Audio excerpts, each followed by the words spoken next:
और इसी बीच इजराइल ने कतर की राजधानी दोहा में हवाई हमला कर दिया है। इस एयर स्ट्राइक का टारगेट हमास के वरिष्ठ नेता थे और इजराइल के इस ऑपरेशन में उन्हें निशाना बनाया गया है। और अभी तक ये साफ नहीं हो चुका है कि इस हमले में हमास के नेताओं को कितना नुकसान पहुंचा है, लेकिन इजराइल के इस हमले ने खाड़ी में नए युद्ध का सायरन बजा दिया है। कतर के विदेश मंत्रालय ने इस हमले को अंतर्राष्ट्रीय कानूनों का घोर उल्लंघन बताया है। वहीं इजराइल की सेना ने कहा कि उन्होंने सटीक हमले किए हैं और इस अटैक में उन लोगों को निशाना बनाया गया जो कि 7 अक्टूबर 2023 के हमले के लिए जिम्मेदार है।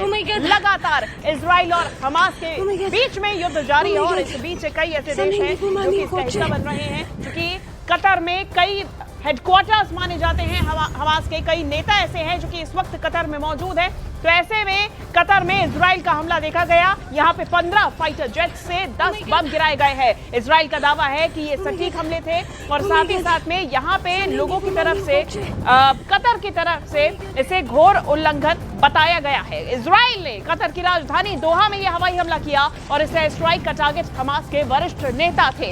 इजराइल के इस ऑपरेशन में उन्हें निशाना बनाया गया है और अभी तक साफ नहीं हो चुका है कि इस हमले में हमास के नेताओं को कितना नुकसान पहुंचा है, लेकिन इजराइल के इस हमले ने खाड़ी में नए युद्ध का सायरन बजा दिया है। कतर के विदेश मंत्रालय ने इस हमले को अंतर्राष्ट्रीय कानूनों का घोर उल्लंघन बताया है। वहीं इजराइल की सेना की तरफ से कहा गया कि उन्होंने सटीक हमले किए हैं। ये तस्वीरें आपके सामने। इस अटैक में उन लोगों को निशाना बनाया गया है जो कि 7 अक्टूबर 2023 के हमले के लिए जिम्मेदार थे।